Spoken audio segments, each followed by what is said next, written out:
vamos começando mais um bate-papo online. Hoje o bate-papo online é com o Jefferson Veiga, ele que é especialista em optometria comportamental. Seja muito bem-vindo, Jefferson, mais uma vez aqui, né, ao estúdio do Penho Online. Faz tempo, né? Faz tempo que eu não chamo ele. Seja bem-vindo, tá? Então vamos aqui para nossa vinheta e na sequência a gente vai em definitivo pelos próximos 15 minutos.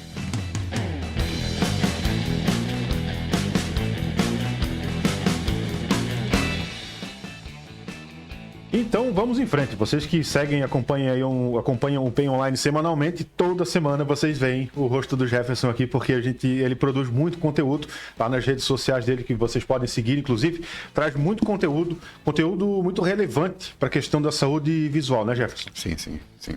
Bom, primeiro, Alex, eu quero agradecer mais uma vez a oportunidade que você está dando para mim vir aqui e falar um pouquinho da saúde visual. Hoje eu já não sou só especialista em optometria comportamental.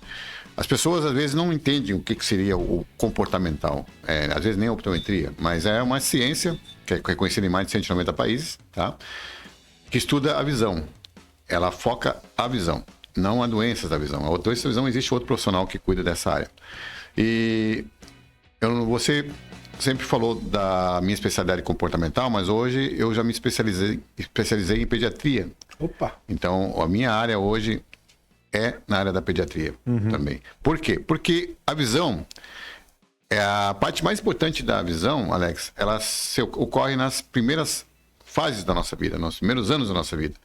Então, é muito importante que você tenha a consciência, principalmente os pais, esse pessoal que está tendo a oportunidade de ouvir o teu programa, que eu sei que é muita gente.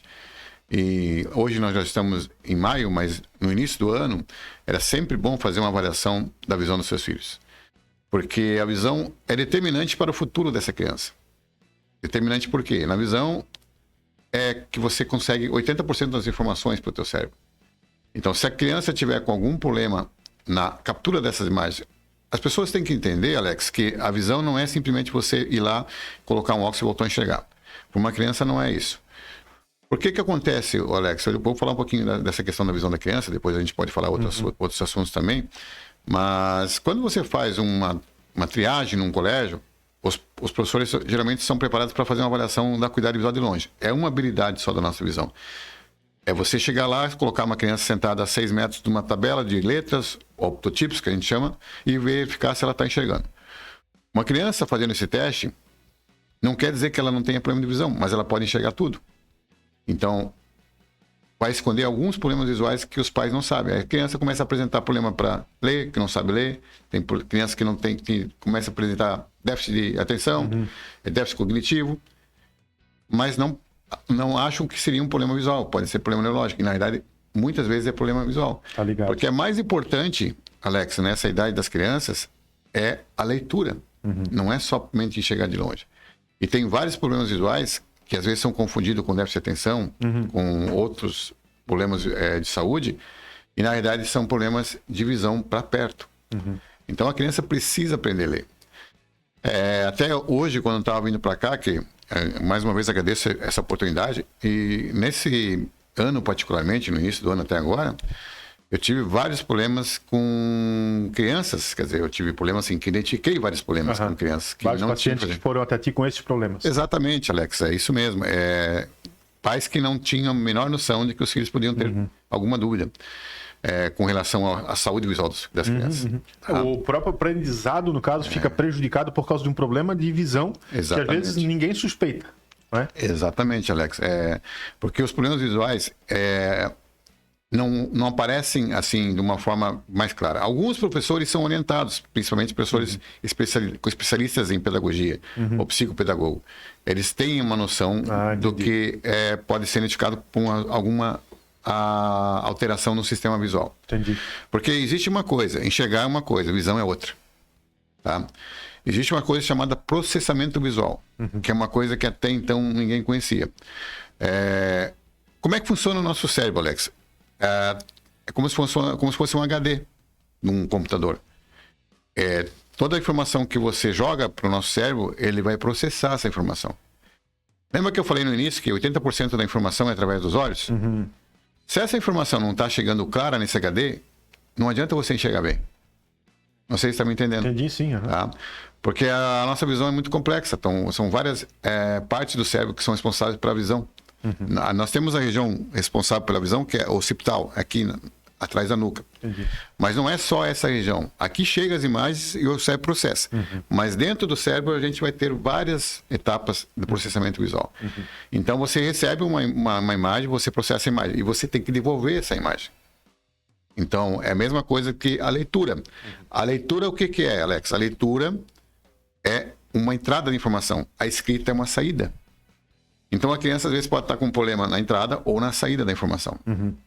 E você não vê isso através só da cuidado visual. Você colocou uma criança lá para sentar e verificar se está enxergando ou não está enxergando para longe. Esses testes que você está mencionando, eles são aqueles rasos que a gente é acostumado a ver no dia a dia por aí, né? Exatamente. Mas aí eu digo de cadeira, porque eu já me consultei com o Jefferson, a minha família inteira já se consultou com o Jefferson, e não é aquela consulta, não estou nem falando aqui para vender o peixe, porque o pessoal que acompanha aqui o PEN Online, o Sarras Online, o Navega e o Barrabas Online, conhece, já viram vários vídeos já teus, e eu acho que já entenderam isso, né? O teu trabalho ali, isso eu digo de cadeira, como eu falei, porque eu vejo isso no dia a dia.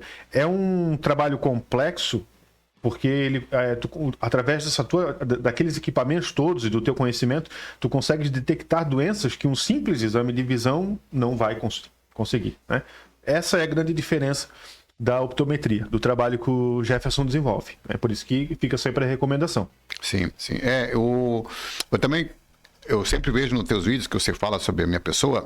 Hoje, na idade, já estamos para 14 anos, não é mais 10 anos que estamos aqui na região de Navegantes. Já são atendendo Gavelha, Sarras, Penha, né?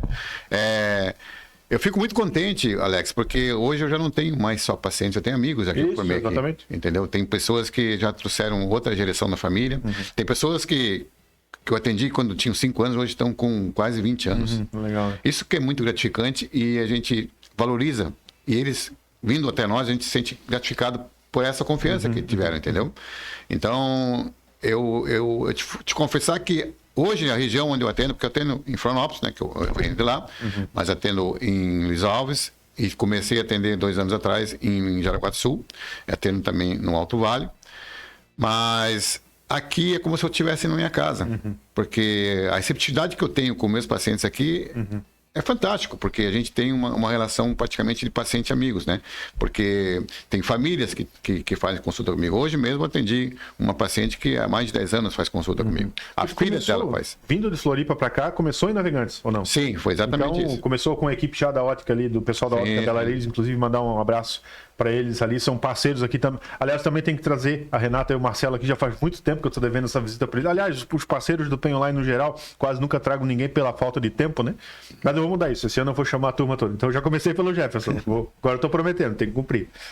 E é legal que tu já tem esses 13 anos agora, mais ou menos? 14 anos. 14, isso, aqui na região. Começou por Navegantes legal e acabou atraindo essa clientela daqui, né? Sim, sim. Hoje os pacientes mais antigos, Alex, eles percebem a mudança do consultório. Nós estamos com um consultório novo.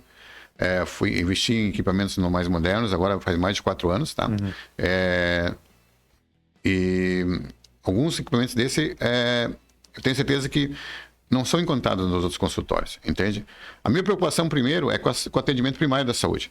É muito importante a gente fazer uma avaliação completa no exame de vista, porque como você falou antes também, bem colocado, a questão das doenças. A gente não trata de doença, mas a gente pode identificar. Sim, identifica. Por isso que nos outros países, a optometria é considerada como atendimento primário da visão. É a primeira barreira que você tem que quebrar. Se você tem alguma dificuldade, você vai lá e verifica se tem algum problema. Entendi. Então, eu já tive vários pacientes ali que eu atendi, que eu tive que parar a consulta na primeira pergunta. Por quê? Porque a pessoa não sabia se tinha diabetes ou não tinha. Aí eu pedi para ela verificar a diabetes. E mesmo que seja só aquele examezinho do furinho no dedo, que não é o ideal, voltou da farmácia todo nervosa, né, no caso, uma paciente, porque estava 400 a diabetes dela. E ela não achou que tinha diabetes. Essa paciente foi encaminhada logo para o posto de saúde e de lá não saiu. Já ficou lá para fazer o tratamento. Cara na anamnese, né? Exatamente. Já de cara já identificou, tá vendo como é que é? É totalmente diferente, né? Sim. Porque assim, ó, Ali no meu consultório, você conhece muito bem, Sim. a gente tem a maior preocupação com a saúde primeiro do paciente. A gente não está com o objetivo de prescrever óculos para as pessoas. A gente primeiro quer ver como é que está a saúde. Tem muitos pacientes, como hoje, eu atendi uma paciente que chegou lá com o olho todo vermelho. Eu não posso fazer um exame com o paciente numa situação dessa. Primeiro vamos verificar o que está acontecendo, para depois ela voltar. Então, eu encaminhei ela para um especialista. Depois o retorno, a gente vai verificar o que está acontecendo. E aí, se for óxido, a gente vai dar óxido. Eu já fiz alguns exames prévios, fiz alguns exames para verificar, para aproveitar que ela estava ali, para não ficar preocupada. Medi a pressão do olho, fiz o fundo de olho, entende? Mas não prescrevi nada, não dei receita para ela. Porque ela precisa, primeiro, vir com os olhos saudáveis. Entendeu? Então, é importante, a gente só faz um exame ali se a pessoa estiver saudável. Outro caso também, se você tiver com a pressão alta, como a gente mede a pressão ali, quando a pessoa diz que tem pressão alta, se tiver pressão alterada, a gente não vai fazer o prosseguimento do exame. Nós não vamos prosseguir com o exame. Sim. Primeiro vai cuidar da pressão. É bom, acredito que quando alguém entra em contato para agendar a consulta ali, o pessoal do teu atendimento deve de passar essas instruções, eu imagino, né? Alex, muito bem colocada essa informação. Nós temos um roteiro quando a pessoa faz o agendamento, a gente tem um script, vamos dizer assim. Quando a pessoa confirma a consulta com a gente pelo WhatsApp, ela recebe uma informação, quais são as coisas que tem que se preocupar para vir na consulta. Então, por exemplo, foi muito bom colocado, eu estava esquecendo de falar isso aí. Então, por exemplo, se uma paciente de menor, precisa estar acompanhado de um responsável. Tá? Se é uma criança, tem que trazer a carteira de saúde. Principalmente quando for crianças menores de 10 anos de idade. Isso que você me falou agora, você está dando uma oportunidade para me falar mais uma vez e reforçar, porque os pais às vezes esquecem. Eu só vou pedir para te falar sobre isso e já aproveitar e emendar as tuas considerações finais. Acredito que se quiser já está acabando 15 minutos, só temos mais 2. Ok. Passa voando, papo é bom, é assim. Tá. Então assim, Alex, a carteira de saúde mostra muito de como que foi a parte mais difícil para uma criança, que é o parto. Então ali tem informações essenciais para a gente identificar se essa criança vai ter algum tipo de problema no desenvolvimento neurológico. E não pode esquecer que a visão está ligada intimamente com a parte neurológica, ok? Então toda criança tem que trazer a carteirinha de saúde, porque a minha área, a pediatria, como eu falei, sim. é importantíssima essa informação para mim, tá? Então tem um script montado sempre que o paciente recebe, que vem informações assim: se for diabético, tem que trazer exame atualizado. Tá entendendo? Se a pessoa for com a lente de contato, usuário de lente de contato, ela tem que tirar 8 horas antes do exame para fazer o exame, porque senão pode dar alterado também a parte refrativa. É uma espécie de checklist que a pessoa já deve fazer antes de... Até para não perder a viagem. Já vai lá. Exatamente, Alex. Por isso que você falou. É um cuidado que já começa aí, né? Perfeito. É importante vocês perceberem isso. É um cuidado que já começa lá nesse pré-atendimento ali pelo próprio WhatsApp. Né? Exatamente. Falar em WhatsApp, eu vou deixar o WhatsApp do consultório dele aqui na descrição do vídeo. Então você que está vendo pelo Facebook, pelo Instagram, TikTok, pelo Spotify, enfim, enfim, eu coloco em todas as redes do PEN Online, do Navega, do Pissarras, do Barravas Online, né? Tem o WhatsApp dele aqui na descrição. Dá para vocês chamarem ali, tirarem todas as dúvidas, né? E sugiro mais uma coisa. E vocês acessem o Instagram do Jefferson, procura ali Instagram, Jefferson Veiga no Instagram, já vai aparecer ali, tem uma logo azul com branco, né? Vai ser fácil de identificar. E ali ele fala, sei lá, acho que no último ano, sei lá, por o que, uns 100 vídeos, não sei. Vários conteúdos, vários conteúdos. Tem 100, eu acho que não foi, porque tem 52 semanas no ano, foi mais ou menos um por semana. Tem uns 50 vídeos sobre vários pontos que não tem como ele falar aqui nesses 15 minutos, que é muita coisa, né? Exatamente. Mas é de fato o que um especialista faz, né? Ele traz semana após semana detalhes de cada um dos problemas, de cada um dos exames, aparelhos, enfim, tem bastante coisa lá. Fica a recomendação, acessem lá. Jefferson, quero te agradecer, tá? Eu sei que o tempo foi curtíssimo, passou voando. Eu que quero agradecer mais uma vez a oportunidade que trouxe aqui para a gente falar um pouquinho mais daquilo que eu mais gosto de fazer, é de cuidar da saúde visual dos pacientes aqui da nossa região. Muito obrigado, Alex. Obrigado a todos vocês que acompanharam o bate-papo online dessa noite, pelas redes sociais do PEN Online, do Pissarras Online, do Navega Online e do Barravas Online. E o bate-papo online volta na próxima semana, acho que na noite da terça. Talvez tenha edição na segunda, não tenho certeza ainda, mas na noite da terça e por volta de 8 horas. Um grande abraço a todos vocês. Obrigado, Jefferson, mais uma vez, tá? Obrigado. A gente se vê numa próxima oportunidade. Até mais.